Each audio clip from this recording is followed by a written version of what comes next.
Well, this is the current landscape of the NBA Finals, from my perspective at least, because it's been fun. Many people have had their opinions, but there's three things that stand out to me.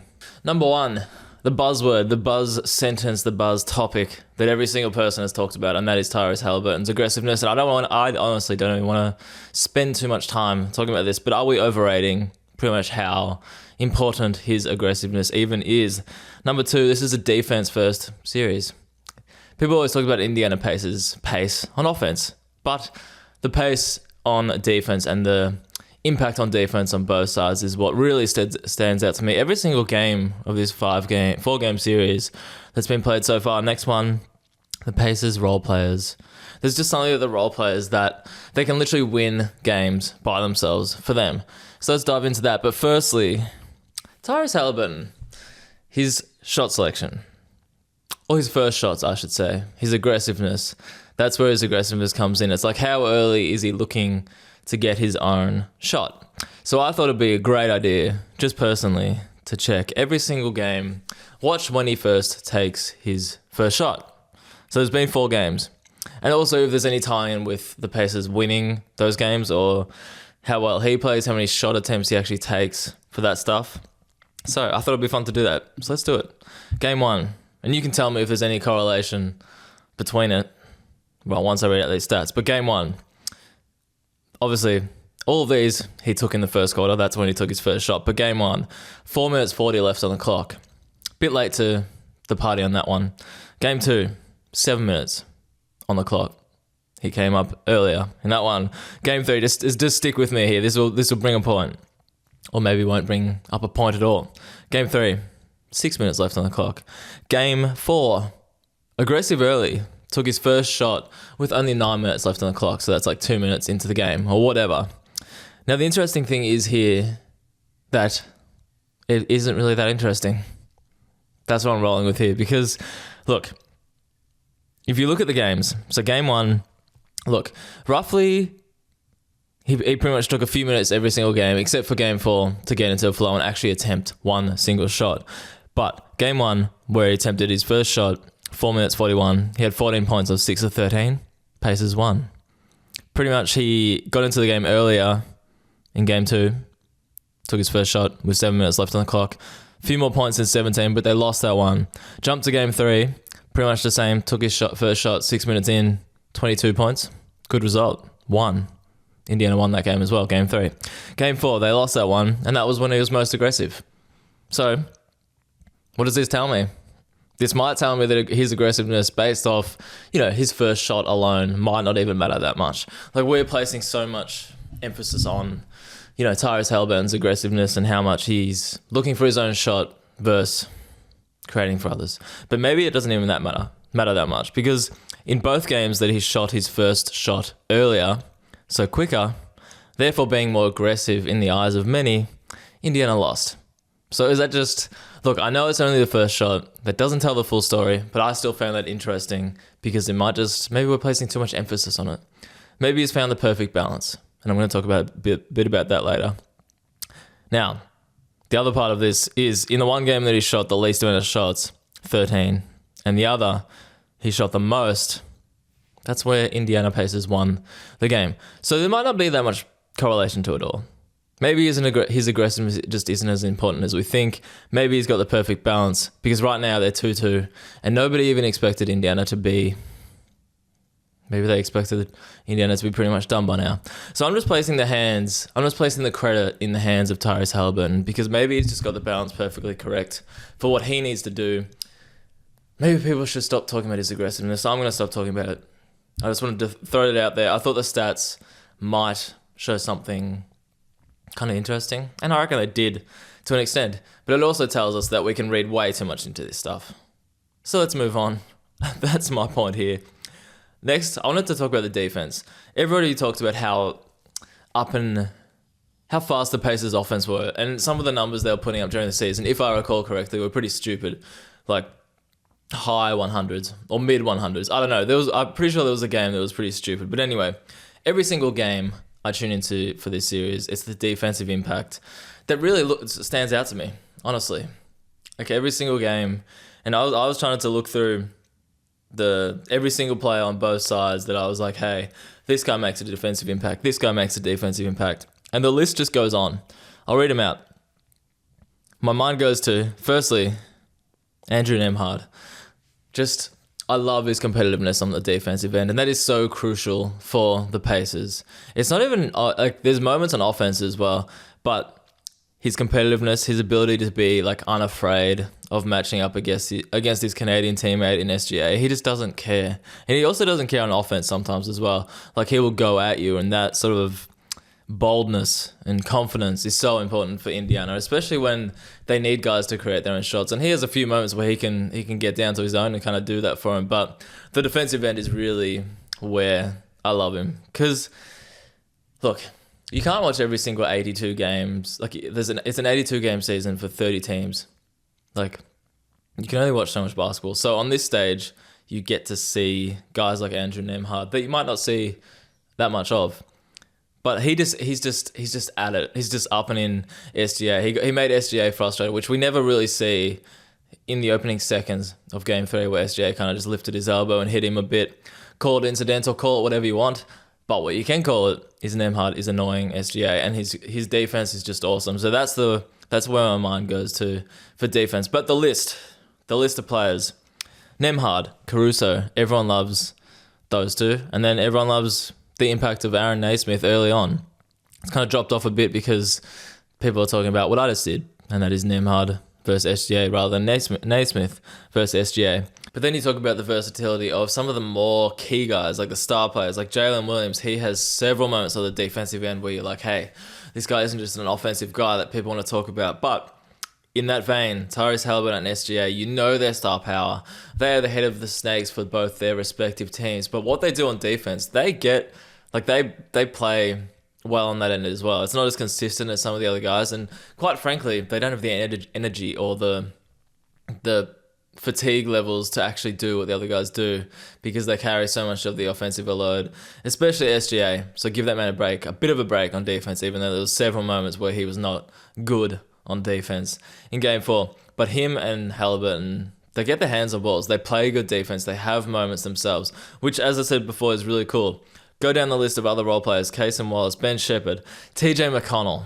How about that, man? Pascal Siakam had 5 steals of his own the other game. But there's, as I said, I haven't even gotten to the big men yet. Miles Turner and Chet Holmgren. They have moments. They protect the paint when they want to.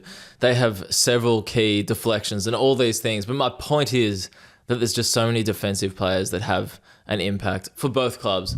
And that's why it is a defensive series to me, because every single time, you just sort of wait on momentum swings. And guess where those momentum swings come from? It's the defense, mainly, for me. You see Caruso in the passing lanes time and time again. He did it at the end of last game, Game 4. You're like, okay, Indiana have this. But then Caruso just kept getting the passing lanes. It might have even been the game before. I'm mixing it up because sometimes those games just go together. And sometimes when the players are that good, the players go together. It's a defensive first series. I'm rolling with that. Next one I'm rolling with, Indiana's role players just completely change games for them. That's just a fact at this point. Look at what Ben Mathurin did in Game 3. I was excited to talk about Mathurin because he's a funny one, because I actually thought he was struggling more than he was. So I looked through his game log and his playoffs, and I was like, okay, this is a guy that effectively came from the bottom in the playoff series in terms of like getting DNPs, not playing once, but he was actually getting like consistent minutes, and he was actually getting like at least like 8-10 minutes a game. Then he transformed that to like 20, 30, and he transformed that into his Game 3. Everyone knew what he did in Game 3. 27 points on 9 of 12 shooting in just 22 minutes. And that game was funny because he had 14 off the bench in the first 8 minutes, but those 8 minutes only came in the second quarter. He didn't even play in quarter 1. Super impressive. And I think the thing, honestly, that made me think he was struggling more than he was some of the commentary crew early in the playoffs, like Reggie Miller, flat out. There was a game he was flat out just like calling him out on broadcast, being like, Ben Mathurin should not be out there effectively, like saying how bad he's been, saying his defensive reads are just off, his impact on offense is just not intelligent or something. He wasn't holding back. So maybe that commentary got in my mind, and I was just like, you know what, this Ben Mathurin guy is just not playable. But you look at him now, the impact from that, where people are doubting whether he should be on the floor, full stop, to having 27 points in Game 3, leading them to that win, giving Indiana like massive momentum. And even in Game 4, he only had 8 points or 10 points or something. But you could see the defense kind of, like, they're focused on him, and you could see Indiana rely on those scoring punches at times, even if it's just 8 points versus the 23 points. But I find players like him fascinating, how you can go from one thing in one, so from one impact in one series that was just like a few weeks ago to what he is now. And sometimes he even looks like he's like this sounds crazy, but like the number one option on Indiana in very small parts, just because the conversation around them is just like who can get their own bucket. And you look at Pascal Siakam, you look at Tyrese on rare occasions. He was driving pretty well at the end of the last game, but then you look at who else can get their own, and you're like, okay, Mathurin actually can. So I think that's where his value comes in, but I just think his story is cool. Next one, Game 4. So Game 3 was the Ben Mathurin game. Game 4, I thought, was the Obi Toppin game until OKC obviously won. This was like a very Pacers heavy chat for a series that's 2-2. But that's what it kind of feels like, because nobody expected Pacers to be 2-2. Obi Toppin, I thought it was going to be all about him in Game 4. He had 17 points and 7 rebounds off the bench. But the thing that stood out to me, I did not realize Obi Toppin had such a smooth jump shot.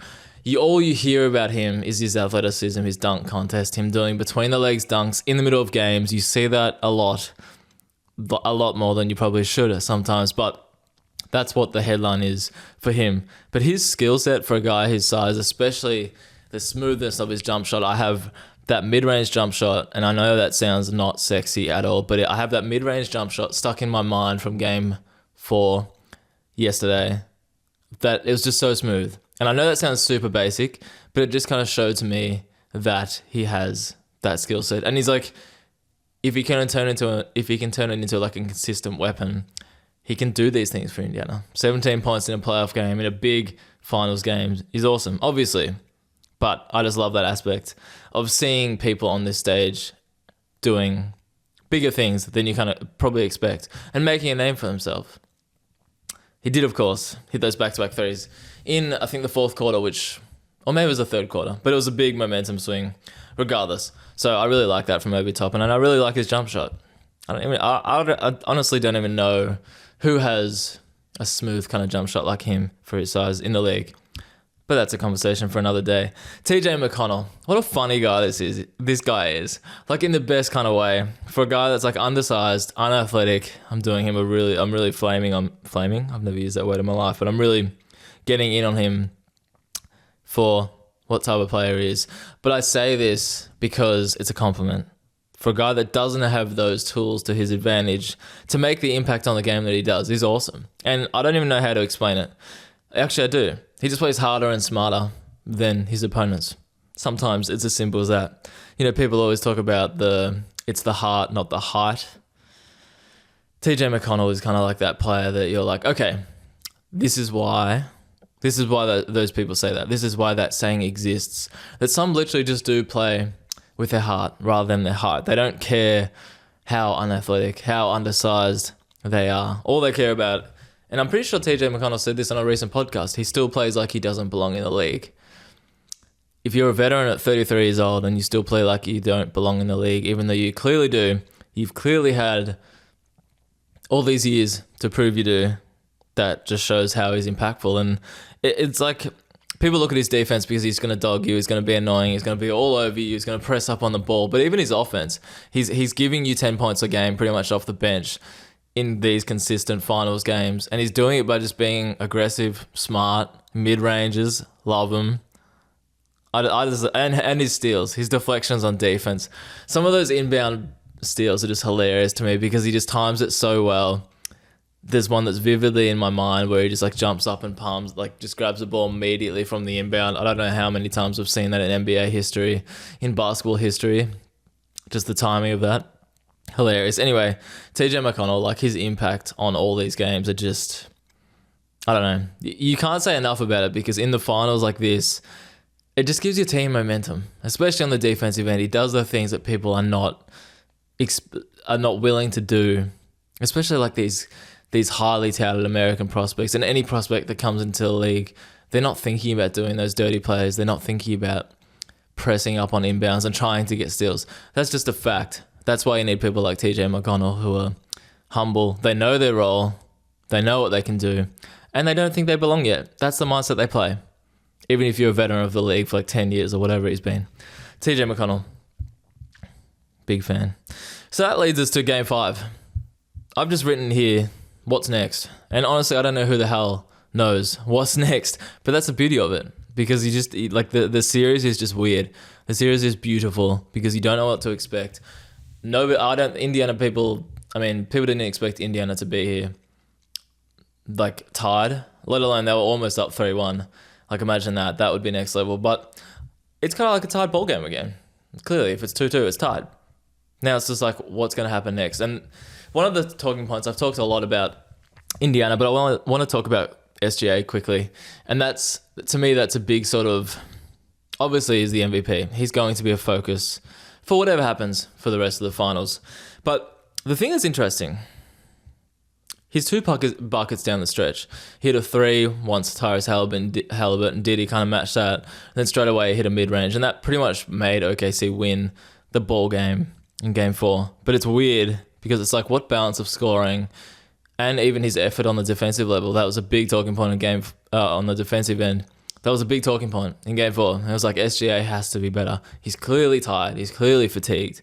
But he just has to be better on defense. But the other angle, he didn't have a single assist in Game 4, which is very weird for him. He'd normally have like 6, 7, 8. Like, yes, he's a dominant scorer, but he's going to pass the rock and he's going to facilitate as well. So it was super weird when they rolled that stat as like a lower third graphic at the back end of the game, where SGA had a total of 0 assists next to his name. He had 30 points, sure, but 0 assists is weird and concerning to me. But this is the game. OKC won. So is it a problem? I don't know. The defensive stuff, I think, is more of a problem. When you see guys like TJ McConnell blowing by Gilgeous-Alexander purely by what I said before, intensity levels and effort and intelligence. But in saying that, yeah, there's a balance with this stuff. And if it impacts it greatly, cool. But if OKC win, cool. That's the beauty of it all. Now, the other one, quickly. I said earlier in a recent recording that you just have to trust Indiana from now on. But I've also questioned here, can Indiana keep doing what they're doing? I say yes, because they've proved it time and time again. I'd hate for it to be a thing where OKC actually roll over the top of them now, but I don't see that happening at all. Like, Indiana have proven that they can do this, that they can consistently do this. So let's see if they can.